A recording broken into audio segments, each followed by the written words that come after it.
ہوں تو آپ ڈر جائیں گے؟ واضح ہو جائے گا؟ کب ہوگا؟ جب آپ کی زبان میں ہوگا۔ اس لیے کئی ایک علماء کرام نے کہا کہ خطبہ جمعہ جو ہوگا یہ خطبہ ہے، یہ نماز نہیں ہے، یہ خطبہ ہے، یہ درس ہے، یہ تقریر ہے، یہ عربی میں نہیں ہوگی، اردو میں ہوگی۔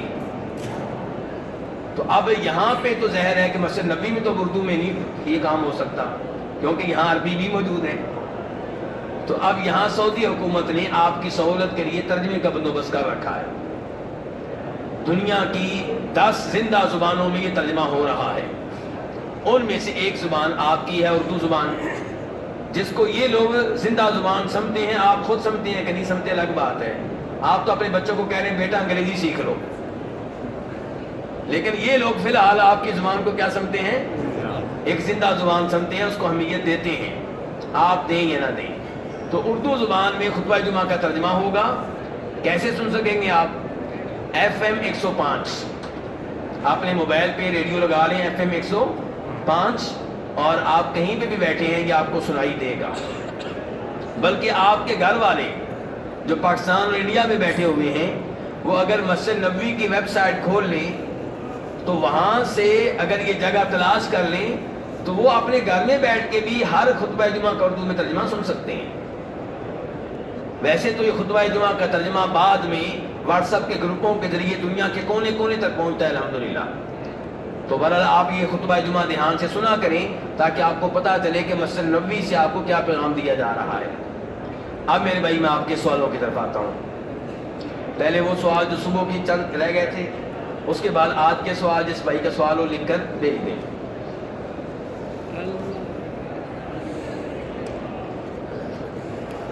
یہ بھائی کا سوال ہے جی، خواتین کبوتروں کی خوراک میں سے جو چنتی ہیں کہ یہ اگر بے اولاد عورتیں کھائیں گی تو ان کے ہاں اولاد ہو جائے گی، کیا یہ شرک نہیں ہے؟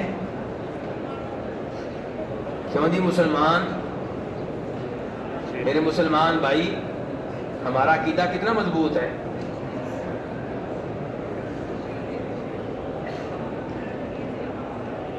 اگر ہندو گائے سے بیٹا مانگے تو جرم ہے، اگر ہندو اولاد لینے کے لیے مندر میں جائے، مورتی کے سامنے جھکے تو وہ جرم ہے، عیسائی عیسیٰ علیہ السلام کے ساتھ یہ کام کرے تو وہ جرم ہے، مسلمان جو مرضی کرے پکا توحیدی ہے۔ کیوں جی میرے بھائی، افسوس ہوتا ہے یہ حرکتیں دیکھ کر۔ اسی لیے ہم کبوتروں کو مدینہ میں دانے وغیرہ ڈالنے سے روکتے ہیں، کیونکہ ہمیں پتہ ہے عام طور پہ لوگوں کا عقیدہ کیا ہے۔ اگر کسی کا عقیدہ توحید کے مطابق ہے تو وہ بھی کسی نہ کسی بدعت میں ملوث ہے، ورنہ عام طور پہ لوگوں کا عقیدہ شرکیہ ہوتا ہے۔ کچھ دانہ ڈال رہے ہیں کہ ان کبوتروں کو ڈالیں گے تو اولاد ملے گی، کچھ وہ دانے جو ان کے سامنے پڑے ہوئے ہیں وہ اٹھاتے ہیں کہ یہ بہو کھائے گی، بیٹی کھائے گی تو اولاد ملے گی۔ اچھا مزے کی بات ہے، سب کچھ کھلاتے بہو کو ہیں، کیوں جی کبھی بیٹے کو بھی کھلا دیا کریں کچھ۔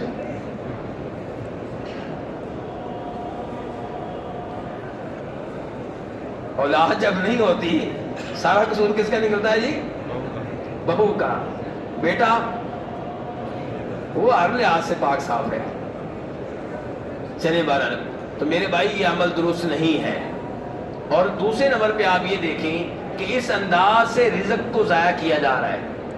آپ دانے ڈالتے ہیں، مسلسل ڈالتے چلے جا رہے ہیں، اب وہ دانے ضائع ہوتے ہیں، پرندے اتنے نہیں ہیں جتنا دانہ ڈالا جا رہا ہے۔ بلدیہ والے صفائی کی کوشش میں لگے ہوئے ہیں، آپ دانے ڈالنے کی کوشش میں لگے ہوئے ہیں، وہ بورے بھرتے رہتے ہیں، آپ ڈالتے رہتے ہیں، اب بورے جو بھرتے ہیں وہ تو ضائع ہو گئے نا۔ تو اس کی بجائے اگر میں آپ کو ایک مشورہ دوں، پتہ نہیں آپ کو پسند آئے گا کہ نہیں آئے گا، آپ کے کمرے میں جو عمرے والے آپ کے ساتھ آئے ہیں، حج والے، اگر ان کو کھانا کھلا دیا جائے تو کیسا ہے؟ نہیں، ان کے ساتھ تو بنتی نہیں ہے ہماری، کیونکہ جب میں سونے لگتا ہوں بتی جلا دیتا ہے، باتھ روم سے واپس آتا ہے تو باتھ روم صاف ہی نہیں ہوتا، اس کو دروازہ بند کرنے کی تمیز ہی نہیں ہے۔ ایسی غلطیاں نکالتے رہیں گے۔ میرے بھائی یہ آپ کا مسلمان بھائی ہے، انسان ہے، مسلمان ہے اور حج عمرے میں ہے تو اللہ کا مہمان ہے، اور سفر میں آپ کا پڑوسی اور ساتھی ہے، اس کو کھانا کھلائیں۔ امیر ہے تب بھی، غریب ہے تب بھی، امیر ہے تو محبت کا اظہار ہے، غریب ہے تو صدقہ ہے آپ کی طرف سے۔ تو یہ پرندوں کو اس انداز سے دانے ڈال کر رزق ضائع نہ کریں۔ پرندوں کا رزق اللہ نے کیا رکھا ہے؟ پرندوں کا رزق یہ ہے کہ جو انسانوں سے بچ جائے وہ آ کر چھتوں سے آگے پیچھے سے اٹھا لیتے ہیں۔ ہاں اگر کوئی کبوتر، کوئی کوا، کوئی بلی آپ کے سامنے مر رہی ہے تو آپ اس وقت اس کی مدد کریں، اس میں کوئی حرج نہیں ہے، لیکن باقاعدہ پرندوں کی فکر ہو، ان کے لیے تنظیمیں، پرندوں کے حقوق کے لیے، جانوروں کے حقوق کے لیے، اور انسانوں کو آپ گولیاں مار رہے ہوں، یہ کون سی عقل مندی ہے؟ تو یہ عجیب و غریب چیزیں جو ہیں ان کو ترک کر دینا چاہیے۔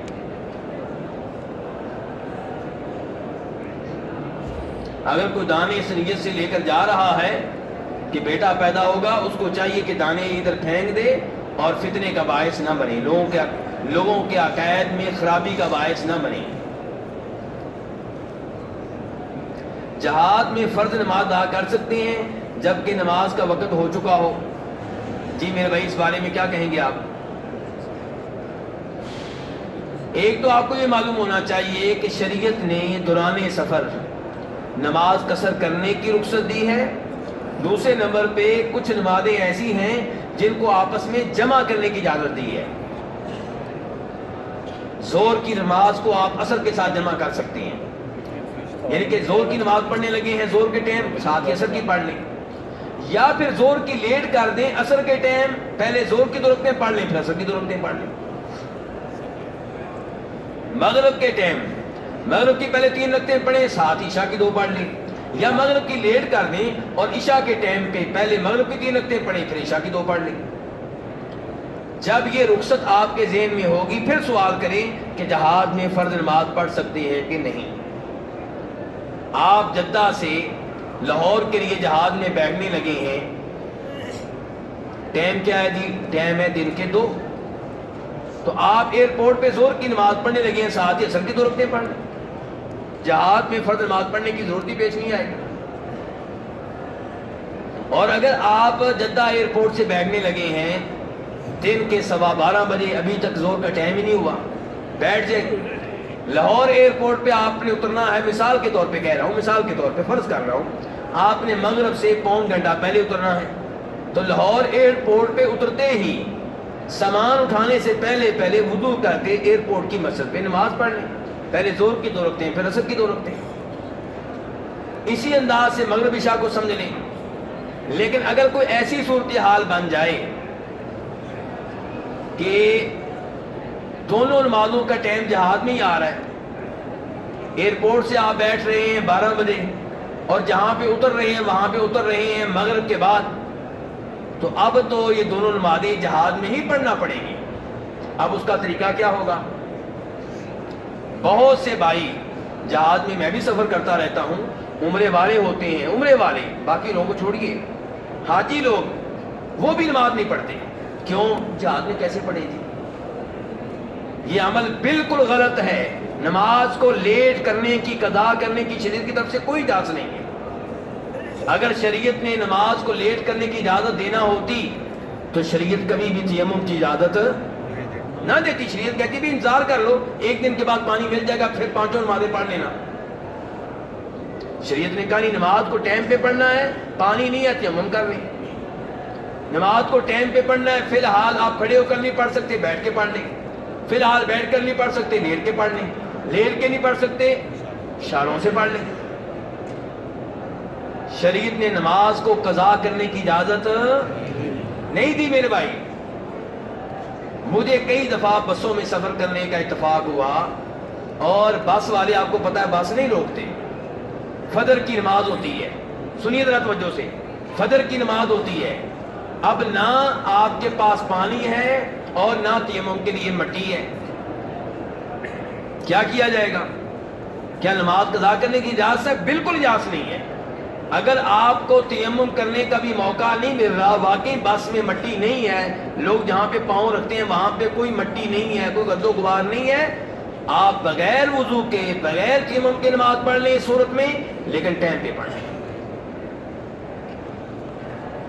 نماز کو قضا کرنے کی اجازت، شادی کی خاطر نماز قضا کرنے والے میرے بھائی، دکان کی خاطر نماز قضا کرنے والے میرے دوست، میچوں کی خاطر نمازوں کا بیڑا غرق کرنے والے احباب دھیان سے سن لیں۔ اور یہ نماز آپ کے اس حج سے کہیں زیادہ اہمیت رکھتی ہے جس کی خاطر آپ آئیں گے۔ اسلام میں اللہ کے ہاں، شریعت کے ہاں نماز کی اہمیت حج عمرے سے کہیں زیادہ ہے، اور لوگ حج عمرے کی خاطر بھی نمازیں قضا کر دیتے ہیں، حج کی خاطر نمازیں قضا کر رہے ہوتے ہیں۔ جی ہم بینک کی لائن میں لگے ہوئے تھے، جی ہم حج کے لیے جا رہے تھے، جدہ ایئرپورٹ پہ بیٹھے تھے، جنہوں نے روک رکھا تھا، کیا کریں؟ میں بتا رہا ہوں اگر آپ کو نہیں جانے دے رہے ادھر ہی آپ تیمم کریں تو نماز پڑھ لیں، اگر قضا ہو رہی ہے تو، اگر ان نمازوں میں سے جس کو جمع کر سکتے ہیں پھر جمع کریں۔ زور کے بعد انہوں نے آپ کو بٹھایا ہوا ہے، تو جب چھوڑیں گے مغرب سے پہلے چھوڑ دیں گے نا تو ٹھیک ہے، تب آپ زور کی 2 رکعتیں پڑھ لیں، اثر کی بھی پڑھ لیں، لیکن فجر کا ٹائم ہے تو فجر کی نماز کسی اور نماز کے ساتھ جمع نہیں ہو سکتی۔ تو اب جہاز میں نماز اگر قضا ہو رہی ہے اور ان نمازوں میں سے ہے جس کو اب لیٹ کرنے کی گنجائش نہیں ہے، مثال کے طور پہ عصر کی نماز ہے اور جہاز میں سورج غروب ہو رہا ہے، فجر کی نماز ہے جہاز میں سورج نکلنے والا ہے، اب کیا کریں گے؟ اب جہاز میں ہی نماز پڑھیں گے۔ کیسے پڑھیں گے جی؟ جیسے پڑھنا ممکن ہو، کوشش کریں کھڑے ہو کے پڑھیں، کوشش کریں کہ وضو کرنے کا موقع مل جائے، کوشش کریں کہ آپ کا منہ قبلے کی طرف ہو، وضو کرنے کی آپ کو اجازت نہیں مل رہی جہاز میں، تیمم کر لیں۔ آپ کو قبلے کے بارے میں معلوم نہیں ہو پا رہا، معلوم کیا ادھر سے ادھر سے پتہ نہیں چل رہا، آپ کو کھڑے ہونے کا موقع نہیں دیا جا رہا، جہاز والے کہہ رہے ہیں نہیں کوئی جگہ نہیں، آپ کھڑے ہو کے نماز نہیں پڑھ سکتے، بیٹھ کے آپ پڑھیں، کرسی پہ پڑھیں، جدھر منہ ہے پڑھ لیں، قبلے کی طرف تھوڑا بہت مڑ سکیں تو اچھی بات ہے، نہیں ممکن جدھر منہ ہے پڑھ لیں، لیکن نماز کو ٹائم پہ پڑھ لیں، نماز کو قضا کرنے کی اجازت میرے بھائی نہیں ہے۔ اس حج پہ یہ عزم کریں کہ آئندہ میری، میرے گھر والوں کی، میرے بچوں کی کبھی بھی نماز قضا نہیں ہوگی۔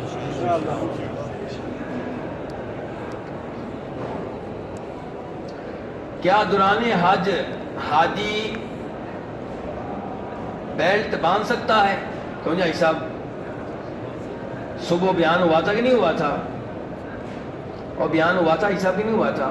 یہ چیزیں آپ باندھ سکتے ہیں، اینک آپ پہن سکتے ہیں، گھڑی آپ پہن سکتے ہیں، کوئی بیلٹ آپ پہن سکتے ہیں، اگر آپ نے کوئی تھیلا وغیرہ لٹکانا ہے سامان کے لیے، نقدی کے لیے پہن سکتے ہیں، انگوٹھی آپ پہن سکتے ہیں، ان چیزوں میں کوئی حرج نہیں ہے، بیگ پیچھے آپ پہننا چاہیں پہن سکتے ہیں، لٹکا سکتے ہیں، کوئی حرج نہیں ان چیزوں میں۔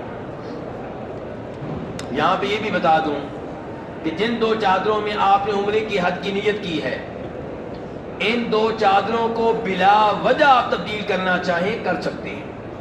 کیا میں کہہ رہا ہوں؟ مجبوراً تو کر ہی سکتے ہیں، میں بتا رہا ہوں بلا وجہ۔ ان چادروں پہ پلیت شے لگ گئی، پیشاب کا قطرہ لگ گیا، گندگی لگ گئی، چادریں تبدیل بھی کر سکتے ہیں، اور انہی چادروں کو استعمال کرنا چاہیں تو اتنی جگہ دھو لیں، وہ چادریں بھی استعمال کر سکتے ہیں۔ جن 2 چادروں میں آپ نے عمرہ کیا ہے دھوئے بغیر، انہی چادروں میں آپ حج بھی کر سکتے ہیں، ایک اور عمرہ بھی کر سکتے ہیں۔ جن 2 چادروں میں آپ نے عمرہ کیا ہے انہی 2 چادروں میں دھوئے بغیر کوئی اور بھی عمرہ کر سکتا ہے۔ جن 2 چادروں میں آپ نے احرام باندھ رکھا ہے، آپ واش روم میں جاتے ہیں، آپ کہتے ہیں کہ مجھے سہولت تب ہوگی جب دونوں چادریں اتار دوں، آپ دونوں چادریں واش روم کے اندر اتار سکتے ہیں، ایک اتارنا چاہیں ایک اتار سکتے ہیں، لیکن چادریں اتار کے شلوار قمیض نہیں پہن سکتے۔ چادریں اتار کے ویسے واش روم میں آپ ننگے ہیں تاکہ میں کھل کے استنجا کر لوں، کوئی مسئلہ نہیں۔ کوئی سہولت پیدا ہوئی کہ نہیں ہوئی صاحب؟ یا الٹا پریشان ہو گیا کہ یہ تو بڑی آسانیاں دے رہے ہیں؟ میں نے کوئی آسانی نہیں دی، جو پابندیاں لوگوں نے اپنی طرف سے لگا رکھی ہیں، میں نے کہا کہ وہ پابندیاں شریعت کی طرف سے نہیں ہیں، میں نے کوئی آسانی پیدا نہیں کی، میں نے کوئی پیدا نہیں کی، صرف یہ بتایا ہے کہ یہ پابندیاں جو لوگوں نے اپنی طرف سے لگا رکھی ہیں یہ شریعت کی طرف سے نہیں ہیں۔ بس اتنا بتایا میں نے.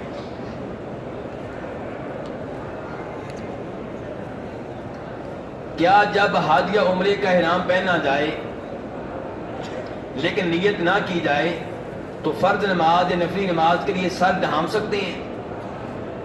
میرے بھائی جب تک آپ نیت نہیں کرتے تب تک یہ چادریں آپ کا عام لباس ہے. اتاریں، پہن لیں، اوپر رکھیں، نیچے رکھیں، یہ کریں وہ کریں، آپ جانیں، آپ کا کام جانیں. فی الحال یہ حرام ہے ہی نہیں. یہ حرام تب بنے گا جب آپ نیت کر کے حج یا عمرے میں داخل ہو جائیں گے اس سے. اور ایسے ہی جب آپ کا عمرہ ختم ہو گیا، سر کے بال آپ نے منڈوا لیے، اب چادریں آپ پہنے رکھیں، آپ کی مرضی ہے، یہ عام لباس ہے. نہ پہنے، نہ ان کے اتارنا چاہیں اتار لیں، پہننا چاہیں پہنیں، آپ کی مرضی ہے. لیکن اب یہ حرام کی چادریں نہیں ہیں، یہ اب عام لباس ہے آپ کا.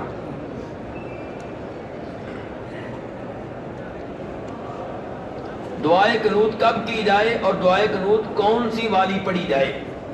ہاں جی، کون سی والی پڑھنی ہے جی؟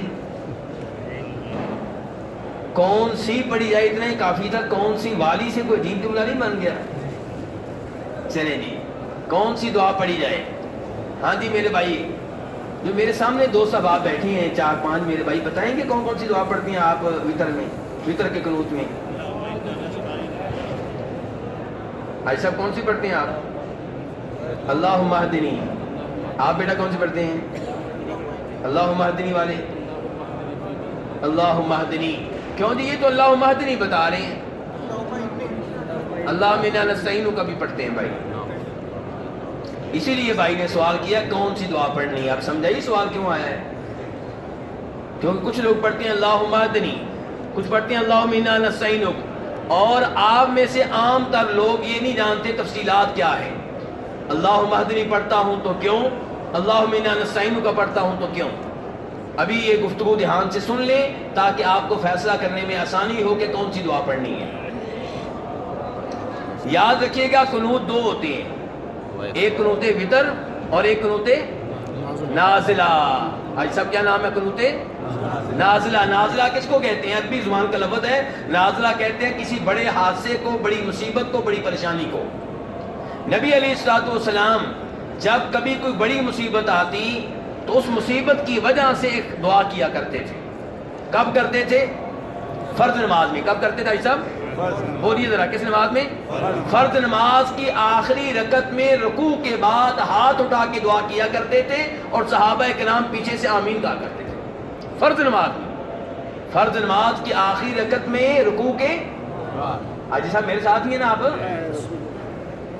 فرض نماز کی آخری، کوئی بھی فرض نماز ہو، چاہے زور ہو، چاہے عصر ہو، چاہے مغرب ہو، چاہے عشاء ہو، کوئی بھی ہو. بلکہ شافعی حضرات، کن کا نام لے رہا ہوں میں؟ شافعی حضرات جو اپنے آپ کو امام شافعی کی طرف منسوب کرتے ہیں، وہ تو آج بھی ہر فجر نماز کی آخری رکعت میں یہ کام کرتے ہیں.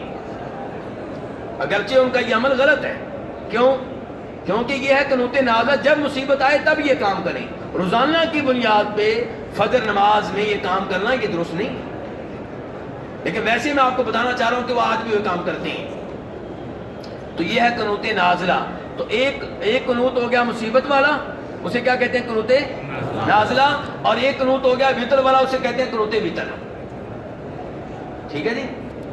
اچھا، اب میرے بھائی جو دعا میرے بھائی پڑھتے ہیں اللہم انا نستعینک کا، اے اللہ ہم تجھ سے مدد مانگتے ہیں، یہ دعا نبی علیہ الصلوۃ والسلام سے ثابت نہیں ہے. یہ جناب عمر فاروق سے ثابت ہے، اور عمر فاروق سے یہ ثابت ہے کہ قنوت نازلہ میں یہ دعا پڑھا کرتے تھے. کب پڑھا کرتے تھے صاحب؟ تحقیق کیجیے گا بعد میں جا کے، لیکن سن لیں فی الحال یہ معلومات آپ ذہن میں بٹھا لیں. اگرچہ شک کی بنیاد پہ بٹھائیں، کوئی بات نہیں، مجھے کوئی اعتراض نہیں ہے. آپ جا کے اس کی تحقیق کریں. یہ قنوت، یہ دعا اللہم انا نستعینک کا جناب عمر فاروق پڑھتے تھے. اور کس قنوت میں پڑھتے تھے؟ قنوت نازلہ میں. جبکہ اللہم اہدنی فی من ہدیت، یہ دعا ثابت ہے پیارے حبیب علیہ الصلوۃ والسلام سے. حوالہ ہے ابو داؤد شریف کا، اور اس حدیث کو اللہ کے رسول سے نقل کرنے والے صحابی کا نام ہے جناب حسن بن علی رضی اللہ تعالی عنہما، جناب حسن آپ کے عظیم نواسے، وہ کہتے ہیں کہ مجھے اللہ کے رسول نے وطر میں پڑھنے کے لیے دعا سکھائی تھی، کیا؟ اللہم اہدنی فی من ہدیت۔ یہ دعا میرے بھائی یاد کر لیں اور اس کا ترجمہ پڑھیں، آپ کو پتہ چلے گا، بڑی شاندار دعا ہے۔ ترجمہ کیا ہے؟ 4 کو جملے بتاؤں گا، ساری نہیں بتاؤں گا۔ اللہم اہدنی فی من ہدیت، یا اللہ جن لوگوں کو تو نے ہدایت دے رکھی ہے مجھے ہدایت دے کر ان میں شامل کر لے۔ وعافنی فی من عافیت، یا اللہ جن کو تو نے عافیت تندرستی دے رکھی ہے مجھے عافیت دے کر ان میں شامل کر لے۔ وتولنی فی من تولیت، یا اللہ جن کو تو نے اپنا دوست بنا لیا ہے، ولی بنا لیا ہے، مجھے اپنا دوست بنا کر ان میں شامل کر لے۔ وبارک لی فی ما اعطیت، یا اللہ تو نے مجھے جو کچھ دیا ہے اس میں برکتیں ڈال دے۔ کیا دیا اللہ نے آپ کو؟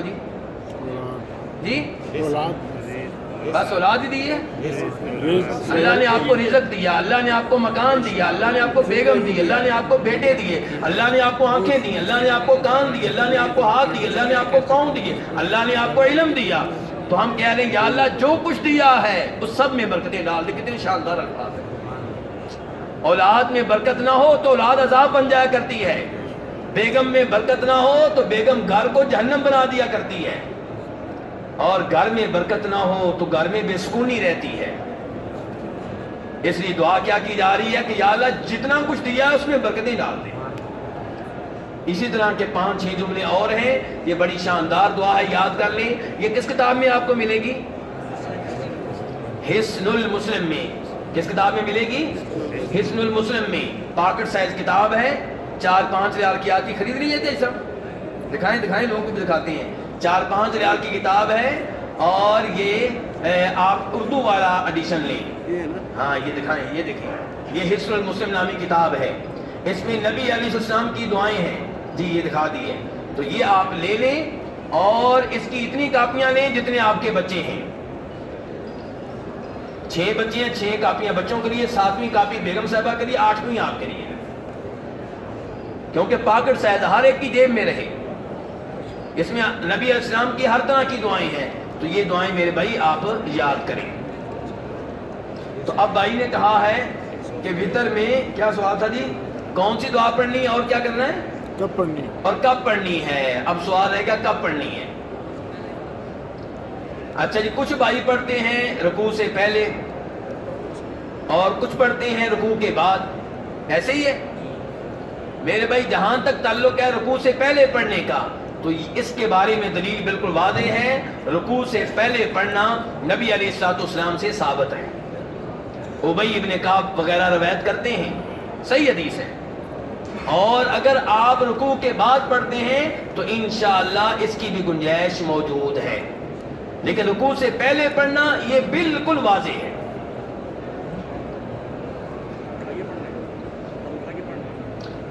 ہاں اب بھائی کہتے ہیں ہاتھ اٹھا کر پڑھیں گے، ہاتھ اٹھا کر یہ دعا پڑھنا۔ اچھا ایک تو یہ ہے کہ اس موقع پہ اگر ہاتھ اٹھانے ہیں نا آپ نے، تو وہ اس کام کے لیے نہیں اٹھانے، وہ اس کام کے لیے اٹھانے ہیں۔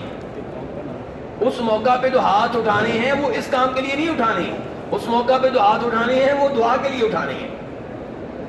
تو یہ وطر کا قنوت کرتے ہوئے ہاتھ اٹھانے، نبی علیہ الصلوۃ والسلام سے اس بارے میں صحیح سند سے کچھ ثابت نہیں ہے۔ البتہ سلف صالحین سے ایسے آثار ملتے ہیں جن سے پتہ چلتا ہے کہ وہ دعا کے لیے ہاتھ اٹھایا کرتے تھے۔ اس لیے اگر آپ ہاتھ اٹھا لیں تو امید ہے کہ کوئی حرج نہیں ہے، نہ اٹھائیں تو انشاءاللہ اس میں بھی کوئی مسئلہ نہیں ہے۔ جہاز، ٹرین، بس یا سواری پہ فرض نماز ہو جائے گی؟ کیوں جی جواب دے دیے۔ مسجد نبوی اور خانہ کعبہ میں نمازی کے آگے سے گزرنا، کیوں جی کیسا ہے یہ؟ مسجد نبی میں بھی غلط ہے ایسا؟ اتنی عظیم مسجد، کیوں جی؟ یار یہ تو عام مسجد تھوڑی ہے، آپ یہاں پہ بھی کہہ رہے ہیں غلط ہے۔ دیگر لوگوں کا کیا خیال ہے جی؟ آپ لوگ کیا کہتے ہیں پیچھے والے؟ یہ تو کہہ رہے ہیں غلط ہے جو میرے قریب بیٹھے ہیں۔ غلط ہے، لو جی بھائی صاحب نے فیصلہ سنا دیا، کہتے ہیں غلط ہی ہے۔ جی ہاں، میرے بھائی دھیان سے سنیے گا. ایک یہ ہے کہ جماعت کھڑی ہے. کیا ہے؟ جماعت کھڑی ہے اور امام صاحب کے سامنے کوئی دیوار ہے, کوئی محراب ہے, کوئی کرسی ہے, کوئی آڑ ہے, کوئی رکاوٹ ہے, کوئی چیز ہے, تب آپ مقتدیوں کے سامنے سے گزر سکتے ہیں. کب؟ جب جماعت کھڑی ہو, چاہے تراویح کی نماز ہو چاہے فرض نماز ہو. اور آپ نے دیکھا ہوگا کئی لوگ آپ کے سامنے سے گزرتے ہیں, تو اس کی اجازت ہے.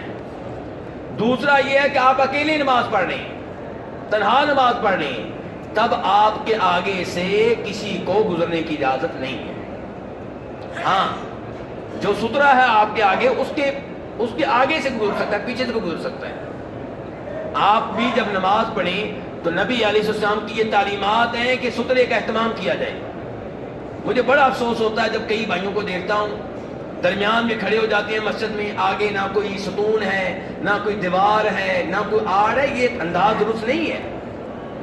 سترے کا اہتمام کرنا آپ کے نے چونکہ حکم دیا اللہ کے رسول نے, اس لیے کئی علماء کرام نے اس کو واجب قرار دیا ہے. دوسرے علماء کرام کہتے ہیں واجب نہیں, بہتر ہے, چلیں بہتر مان لیں. لیکن آپ لوگوں نے تو عادت بنا رکھی سترے کے بغیر نماز پڑھنے کی. صحابہ کرام کا یہ معمول تھا کہ جب مسجد نبوی میں مغرب کی اذان ہوتی, انس ابن مالک کہتے ہیں ہم لوگ جلدی سے ستونوں کی طرف جاتے. کیوں؟ کیونکہ مغرب سے پہلے کی 2 نفل پڑھنے ہیں سترے کی تلاش میں. مسجد میں بھی سترے کا اہتمام کیا جائے گا, تو یہ سترے کا اہتمام کیجئے. پھر اگر آپ کے آگے سے کوئی گزرے تو نبی علیہ السلام کا فرمان ہے, بخاری شریف کی حدیث ہے کہ اس آدمی کو گزرنے سے روکا جائے. روکیے آپ اس کو. اگر وہ گزرنے پہ اصرار کرے آپ روکنے پہ اصرار کریں,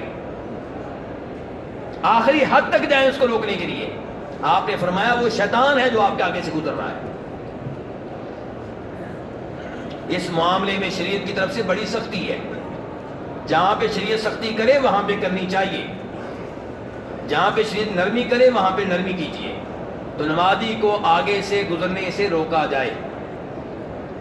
اچھا, لیکن اگر آپ طواف والی جگہ پہ کھڑے ہو کے نماز پڑھیں یا مسجد نبی میں جو راستے ہیں گزرگاہیں ہیں وہاں پہ کھڑے ہو کے نماز پڑھیں تو پھر قصور آپ کا ہے, گزرنے والے کا نہیں. یہ بات بھی ذہن میں رکھی جائے. اب میرے بھائی نمازی کے آگے سے گزرنا کتنا بڑا جرم ہے. بخاری شریف کی حدیث ہے, پیارے حبیب علیہ السلام فرماتے ہیں کہ نمازی کے آگے سے گزرنے والے کو اگر معلوم ہو جائے کہ نمازی کے آگے سے گزروں گا تو کیا ہوگا, یعنی کیا گناہ ملے گا, کیا سزا ملے گی, تو کوئی بھی نمازی کے آگے سے گزرنے کی جرت نہ کرے, چاہے 40 دن انتظار کرنا پڑے. ہم 40 سیکنڈ میں انتظار کرنے کے لیے تیار نہیں ہیں. تو اس لیے میرے بھائی نمازی کے آگے سے گزرنے سے اجتناب کریں. کچھ لوگ کہتے ہیں مسجد نبوی مسجد حرام میں خیر ہے. کیوں جی؟ اللہ کے رسول نے کہا تھا کہ پاکستان میں منع ہے اور مسجد نبوی میں جائز ہے. اللہ کے رسول نے یہ مسئلے یہاں پہ بیان کیے تھے کہ پاکستان میں بیان کیے تھے؟ کیوں جی؟ اللہ کے رسول نے یہ مسئلے پاکستان انڈیا میں بیان کیے تھے کہ مکہ مدینہ میں بیان کیے تھے؟ تو یہاں پہ پھر کیسے جائز ہو گیا؟ کئی لوگ کہتے ہیں نہیں جی مسجدوں میں رش بڑا ہوتا ہے اب, تو کیا اللہ کے رسول کے زمانے میں رش نہیں تھا؟ جتنی کو مسجد اس زمانے میں تھی اس حساب سے اس زمانے میں لوگ بہت زیادہ تھے. تو کہنے کا مطلب یہ ہے کہ گزرنے کی اجازت نہیں ہے.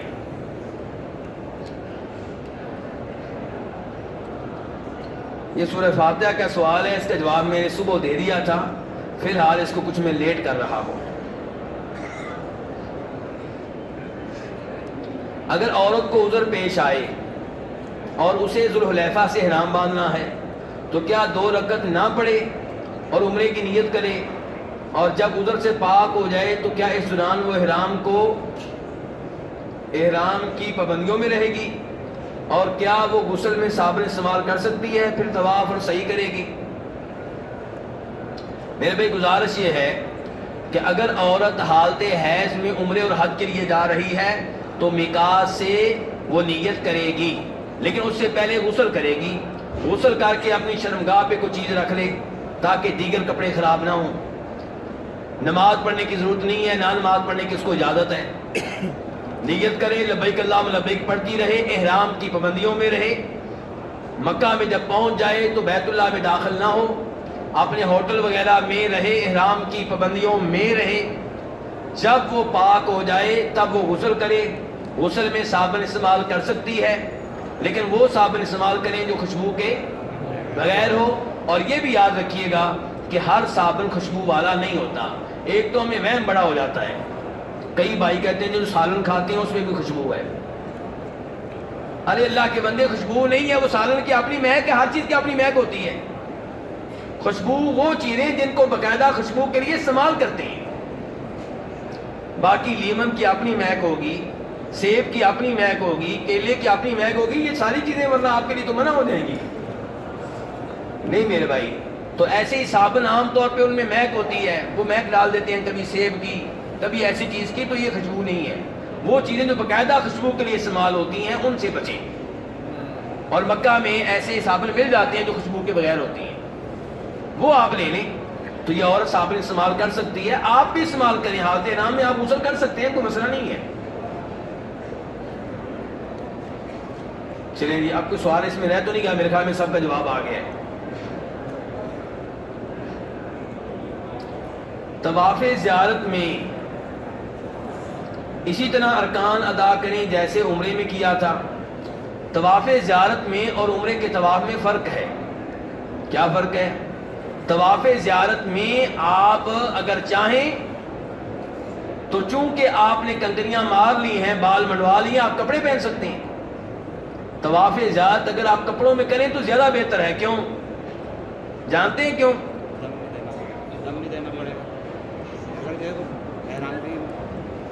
میرے بھائی جب کنکریاں مار لی ہیں، بال منڈوا لیے ہیں، تو اب آپ حلال ہو چکے ہیں، کپڑے پہن سکتے ہیں، لیکن میں یہ کہہ رہا ہوں کپڑے بدل لیں، زیادہ بہتر ہے چادروں سے، کیوں؟ کپڑے پہن لیں گے، نہا کے آئیں گے، صاف ستھرے ہو کے آئیں گے، خوشبو لگا کر آئیں گے، ساتھ والوں کو آپ سے خوشبو آئے گی، آرام ملے گا، اور اگر انہی چادروں میں کریں گے تو بدبو آپ سے آ رہی ہوگی، تو طواف اچھی حالت میں کرنا زیادہ بہتر ہے، لیکن چونکہ حالات ایسے ہوتے ہیں، ان حالات میں میں نہیں کہتا کہ ضرور آپ کپڑے تبدیل کریں، ان حالات میں کپڑے تبدیل کرنا کون سا آسان ہے، ہوٹل میں جانا کون سا آسان ہے، پھر واپس آنا کون سا آسان ہے، لیکن اگر کوئی کر سکے تو اچھی بات ہے، کہنے کا مطلب یہ ہے۔ تو بہرحال طواف زیارت میں آپ کپڑے پہن کے کام کر سکتے ہیں، خوشبو آپ نے لگائی ہوگی، اور اس میں دایاں کندھا بھی آپ کا ڈھکا ہوا ہوگا، اس میں رمل بھی نہیں ہوگا، تو اس لیے اس میں یہ اور اس میں فرق ہے۔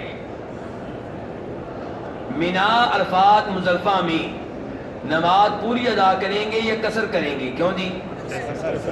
مینا، مزدلفہ، عرفات میں حاجی لوگ نماز قصر کریں گے، چاہے مکہ کے حاجی ہوں، چاہے کہاں کے حاجی ہوں، چاہے کہاں کے حاجی ہوں، مکہ کے۔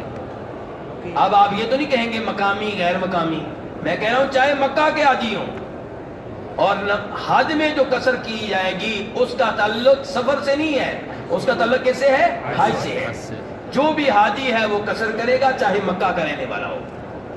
امام مالک اپنی موطا میں روایت کرتے ہیں جناب زید بن اسلم کے والد اسلم سے، اسلم کہتے ہیں کہ عمر فاروق رضی اللہ تعالیٰ مکہ میں آئے، مکہ میں نماز پڑھائی، اور نماز کے بعد کہا کرتے تھے مکہ والو تم اپنی نماز پوری کر لو، ہم تو مسافر ہیں۔ کہاں پہ کہتے تھے؟ کہاں پہ کہتے تھے؟ مکہ میں۔ یہی اسلم کہتے ہیں کہ عمر فاروق نے جب منا میں نمازیں پڑھائیں تو وہاں پہ کوئی ایسی رپورٹ نہیں ہے کہ انہوں نے اعلان کیا ہو کہ مکہ والو تم نماز پوری کر لو، کیونکہ اب منا میں جو مکہ والے ہیں وہ حاجی بن چکے ہیں۔ اور وہب بن حارثہ الخزاعی روایت کرتے ہیں، ان کی حدیث بہت سی کتب میں آئی ہے، ابو داؤد میں بھی آئی ہے، وہ کہتے ہیں ہم نے نبی علیہ السلام کے پیچھے منا میں نمازیں قصر کی۔ کون کہہ رہے ہیں جی؟ وہب بن حارثہ الخزاعی۔ اور امام ابو داؤد کہتے ہیں کہ یہ صحابی جو کہہ رہے ہیں کہ ہم نے آپ کے پیچھے منا میں نمازیں قصر کی ہیں، یہ مکہ میں رہنے والے تھے، ان کا قبیلہ مکہ کا قبیلہ تھا۔ تو مسئلہ واضح ہوا ہی سب کی نہیں ہوا؟ تو آپ منا، مزدلفہ، عرفات میں مقامی غیر مقامی کے چکر میں نہیں پڑنا، ہمارا مسلک ان کا مسلک اس چکر میں نہیں پڑنا، نبی علیہ الصلوۃ والسلام کی حدیث پہ عمل کرنا ہے۔ حلق قربانی کے بعد کریں گے، لیکن ہمیں کیسے معلوم ہوگا کہ قربانی ہو گئی ہے؟ اس سوال کا جواب کئی دفعہ دے چکا ہوں۔ اس سوال سے پہلے ایک اور سوال میں کروں گا، اس کا جواب اگر ہم تلاش کر لیں گے تو پھر یہ مسئلہ آسان ہو جائے گا۔ سوال یہ ہے کہ 10 طریق کے جو اعمال ہیں، کنکریاں مارنا، قربانی کرنا، بال منڈوانا یا کٹوانا، طواف کرنا، صفا مروہ کی صحیح کرنا، یہ جو اعمال ہیں 5، ان میں ترتیب کو برقرار رکھنا واجب ہے یا واجب نہیں بلکہ افضل ہے؟ بہت سے علماء کرام یہ فتویٰ دیتے ہیں کہ 10 طریق کے اعمال میں ترتیب برقرار رکھنا واجب ہے، لیکن یہ فتویٰ نبی علیہ السلام کے فتوے کے مطابق نہیں ہے۔ آپ کا فتویٰ کچھ اور ہے۔ مسلم شریف کی حدیث ہے، آپ سے روایت کرنے والے جناب عبداللہ بن عمرو بن عاص ہیں کہ 10 طریق کے دن نبی علیہ السلام کے پاس صحابہ کرام بار بار آتے رہے اور یہ سوال کرتے رہے، اللہ کے رسول میری ترتیب آگے پیچھے ہو گئی، میں نے یہ کام پہلے کر دیا، یہ بعد میں کر دیا۔ آپ کا سب کے لیے ایک ہی جواب تھا، افعل ولا حرج، افعل ولا حرج، افعل ولا حرج، حج پورا کرو، جو ہو چکا اس میں کوئی مسئلہ نہیں ہے، کوئی حرج نہیں ہے، کوئی گناہ نہیں ہے۔ اس لیے صحیح بات یہ ہے کہ 10 طریق کے اعمال میں ترتیب کو برقرار رکھنا واجب، جب واجب نہیں ہے تو پھر قربانی پہلے ہو یا بعد میں ہو کوئی مسئلہ نہیں ہے۔ آپ کنکریاں ماریں، بال منڈوائیں، کٹوائیں، آگے طواف کریں، صفا مروہ کی صحیح کریں اور واپس مینا میں آ کے رات گزاریں۔ اسی دوران آپ کو کبھی پتہ چل جائے گا قربانی ہو گئی ہے، چاہے وہ 10 طریق کو ہو جائے یا 11 کو ہو جائے یا 12 کو ہو جائے، قربانی ہو جانی چاہیے۔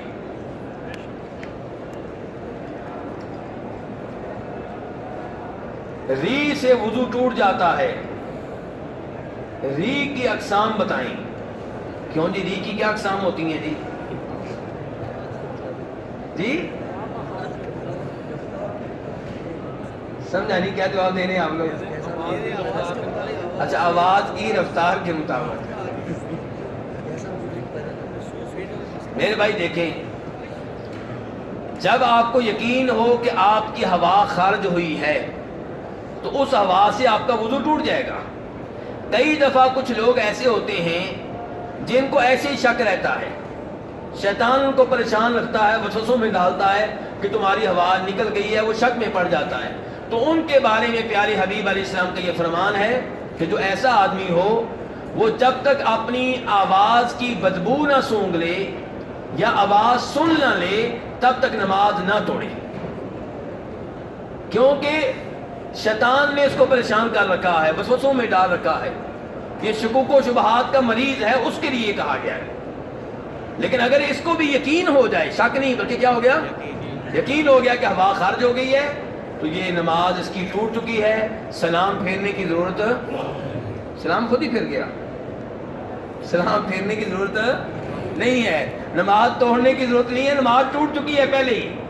کیوں جی، یا سلام پھیرنا پڑے گا؟ جب نماز میں ہے ہی نہیں سلام کس بات کا، ہوا نکلی، نماز سے نکل چکے آپ۔ تو ایسا آدمی جو ہے وہ جائے اور وضو دوبارہ کرے اور اثر نو نماز پڑھے۔ قصر نماز میں فجر میں سنتے پڑھنا کیا لازم ہے؟ کیوں جی، فجر کی سنتے پڑھنا کبھی بھی لازمی نہیں رہا، نہ سفر میں نہ سفر کے علاوہ۔ سنتے سنتے ہیں، فرض نمازیں فرض ہیں، سنتوں کو سنت کہا جاتا ہے، فرض نہیں کہا جاتا۔ لیکن نبی علیہ السلام کے بارے میں یہ بات ذہن میں رہے کہ آپ فجر کی سنتوں کو اتنی اہمیت دیتے تھے کہ فجر کی سنتیں آپ نہ سفر میں ترک کرتے تھے نہ حضر میں ترک کرتے تھے، بلکہ آپ کا فرمان ہے، بخاری مسلم کی حدیث میں سے ہے کہ فجر کی 2 سنتیں دنیا اور دنیا میں جتنے خزانے، جتنی نعمتیں ہیں ان سب سے بہتر ہیں۔ یعنی کہ فجر کی 2 سنتیں آپ ترازو کے ایک پلڑے میں رکھ دیں، دوسرے پلڑے میں دنیا کی ساری نعمتیں رکھ دیں، فجر کی سنتیں باری ہیں۔ تو فجر کی سنتیں ترک نہ کریں، نہ سفر میں اور نہ حضر میں۔ لگتا ہے آپ لوگوں کو نیند آنا شروع ہو گئی ہے۔ اچھا، اب بھائی کہتے ہیں کیا ہو گیا جی؟ غور سے سن رہے ہیں سر کہ مغرب کی سنتوں کے بارے میں بتائیں جی. تو میرے بھائی جب آپ نمازیں فرض نمازیں قصر کر رہے ہوں یا امام چونکہ مقامی ہے اس کے پیچھے پوری پڑھ رہے ہیں, ورنہ آپ کی نیت کیا ہے کہ مجھے موقع ملے تو میں قصر کروں گا, ان حالات میں آپ فجر کی سنتوں کے علاوہ دیگر سنتیں نہیں پڑھیں گے. البتہ نفل نمازیں پڑھیں جتنی پڑھ سکتے ہیں. دلیل کیا ہے؟ دلیل دھیان سے سن لیں. اب یہاں پہ آپ کو دلیل کی ضرورت پڑے گی. جب میں کبھی آپ کو ایسی بات بتاتا ہوں جو بات روٹین سے ہٹ کر ہوتی ہے تو وہاں میں کوشش کرتا ہوں کہ دلیل دوں. میرے بھائی امام مسلم روایت کرتے ہیں جناب عبداللہ بن عمر رضی اللہ عنہما سے کہ انہوں نے مکہ اور مدینہ کے بیچ کسی جگہ لوگوں کو نماز پڑھائی اور قصر پڑھائی, نماز پڑھائی اور قصر پڑھائی. ان کے ساتھ ان کے بھتیجے بھی تھے, حفص بن عاصم. کن کے ساتھ تھے جی بھتیجے؟ وہ بیٹا کس کے ساتھ, کس کے ساتھ تھے بھتیجے؟ عبداللہ بن عمر کے ساتھ. تو جب نماز پڑھ کے سواری پہ بیٹھنے لگے تو سواری پہ بیٹھتے بیٹھتے عبداللہ بن عمر کی نگاہ پیچھے پڑی تو دیکھا لوگ نمازیں پڑھ رہے ہیں. اپنے بھتیجے سے کہنے لگے بھتیجے یہ کون سی نماز پڑھ رہے ہیں؟ کہا چچا جی سنتے پڑھ رہے ہیں. تو جناب عبداللہ بن عمر صحابی کہنے لگے, وقت کے بڑے امام کہنے لگے کہ اگر میں نے سنتے پڑھنا ہوتی تو میں فرض نماز پوری پڑھ لیتا. اگر میں سنتے پڑھنا ہوتی تو فرض نماز میں پوری پڑھتا, قصر نہ کرتا. پھر اس کے بعد کیا کہتے ہیں, کون؟ عبداللہ بن عمر کہتے ہیں میں نے نبی علیہ السلام کے ساتھ نمازیں پڑھی ہیں, سفر کیا ہے, آپ 2 رکعتوں سے زیادہ نماز نہیں پڑھتے تھے. میں نے ابو بکر کے ساتھ سفر کیا ہے, سفر میں 2 رکعتوں سے زیادہ نماز نہیں پڑھتے تھے. میں نے اپنے والد جناب عمر کے ساتھ سفر کیا ہے, 2 رکعتوں سے زیادہ نماز نہیں پڑھتے تھے. میں نے جناب عثمان کے ساتھ سفر کیا ہے, 2 رکعتوں سے زیادہ نماز نہیں پڑھتے تھے. اور اللہ تعالیٰ کہتے ہیں لقد کان لکم فی رسول اللہ اسوۃ حسنہ, کہ نبی علیہ السلام کی زندگی میں تمہارے لیے بہترین نمونہ ہے. تو سفر میں سنتے نہ پڑھنا آپ کی سنت ہے سوائے فجر کی سنتوں کے. البتہ نفل نماز آپ جتنی مرضی پڑھیں, کیونکہ بخاری مسلم کی حدیث ہے, پہلے بھی بتا چکا ہوں کہ آپ سفر میں اونٹنی پہ بیٹھ جاتے اور نفل پڑھتے رہتے, کبھی آپ کا منہ قبلے کی طرف ہوتا کبھی نہ ہوتا.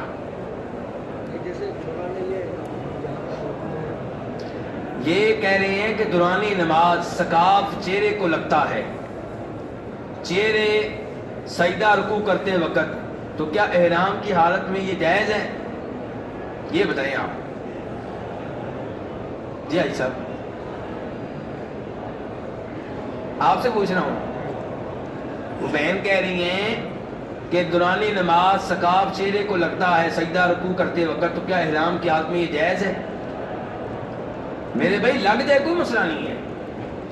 چہرے کے سائز کے مطابق باقاعدہ کوئی کپڑا لے لینا اور چیز ہے, جو سقاف لیا ہوا ہے اس کا کوئی حصہ آپ کے چہرے پہ لگ رہا ہے, اس میں کوئی مسئلہ نہیں ہے.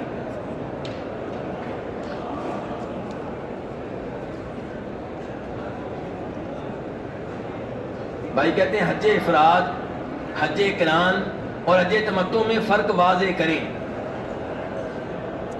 ہم ساکن الہند ہیں. ہم کیا ہیں جی؟ وہ کیا ہوتا ہے؟ ہند میں رہنے والے ہیں, پہلی مرتبہ حج کے ارادے سے آئے ہیں. ہم لوگ مندرجہ بالا اقسام میں سے کون سی قسم کا حج کریں گے؟ پہلے جی حج کی 3 اقسام آئی صاحب نے کہا واضح کریں. ہاں جی, ایک ہوتا ہے حج افراد. حج افراد کا مطلب یہ ہے کہ تنہا حج, مفرد حج, منفرد, اکیلا, یعنی کہ اس میں عمرہ ساتھ شامل نہیں ہے اور اس میں قربانی بھی واجب نہیں ہے. تو یہ ہے حج افراد, یعنی کہ جب آپ ہندوستان سے آئیں گے تو آپ میقات سے حج کی نیت کریں گے اور حج ہی کریں گے, عمرہ نہیں کریں گے. دوسرا یہ ہے کہ آپ ہندوستان سے آئے اور آپ کے راستے میں حج کے مہینوں میں جو میقات آیا وہاں سے آپ نے ایک ساتھ حج اور عمرے کی نیت کر لی. ایک ساتھ کس کی نیت کر لی ہے؟ اور پھر آپ مکہ میں پہنچ کے طواف کرتے ہیں، صفا مروہ کی سعی کرتے ہیں، اور پھر آپ حلال نہیں ہوتے، حلال نہیں ہوتے، اسی طرح احرام کی پابندیوں میں رہتے ہیں، احرام کی چادروں میں رہتے ہیں. کب تک؟ ذی الحجہ کی 8 تاریخ تک. پھر آپ مینا میں چلے جائیں گے، حاجیوں کی طرح سارے کام کریں گے. 10 تاریخ کو آپ قربانی بھی کریں گے اور پھر آپ حلال ہوں گے. یہ کون سا ہو گیا؟ حج قران. قران یعنی کہ جس میں عمرہ اور حج آپس میں مکس ہو گیا، ایک ہو گیا. عمرے اور حج کی الگ الگ شناخت ختم ہو گئی ہے، عمرہ اور حج بالکل ایک ہو گئے. اور تیسرے نمبر پہ حج تمتع، جس میں عمرہ الگ ہے، حج الگ ہے. آپ ہندوستان سے میقات پہ آئے، وہاں پہ آپ نے صرف عمرے کی نیت کی، مکہ میں پہنچ کے طواف کیا، صفا مروہ کی سعی کی، بال کٹوائے اور آپ حلال ہو گئے. احرام کی پابندیاں ختم ہو گئی. اب آپ حج کی 8 تاریخ کو، ذی الحجہ کی 8 تاریخ کو حج کی نیت کریں گے اور مینا مزدلفہ وغیرہ میں جائیں گے، اور 10 تاریخ کو قربانی بھی کریں گے اور 10 تاریخ کو حلال ہوں گے. یہ ہے حج تمتع. تمتع کا معنی ہوتا ہے فائدہ اٹھانا. تمتع کا معنی کیا ہوتا ہے؟ فائدہ اٹھانا. اس میں آپ نے فائدہ اٹھایا ہے کہ ایک ہی سفر میں عمرہ بھی کر لی ہے اور حج بھی کر لی ہے، ٹھیک ہے، اور درمیان میں آپ نے کیا کیا ہے؟ حلال بھی ہو گئے، احرام کی پابندیاں بھی ختم ہو گئی ہیں. تو یہ حج تمتع ہے. تو تینوں قسمیں واضح ہو گئی ہیں. اب افضل ترین حج کون سا ہے؟ کوئی حج پہلی دفعہ کر رہا ہو یا آخری دفعہ، ہندوستان سے آیا ہو یا پاکستان سے، افضل ترین حج جو ہے وہ حج تمتع ہے. اس میں عمرہ الگ ہے، حج الگ ہے. نبی علیہ السلام نے کون سا حج کیا ہے؟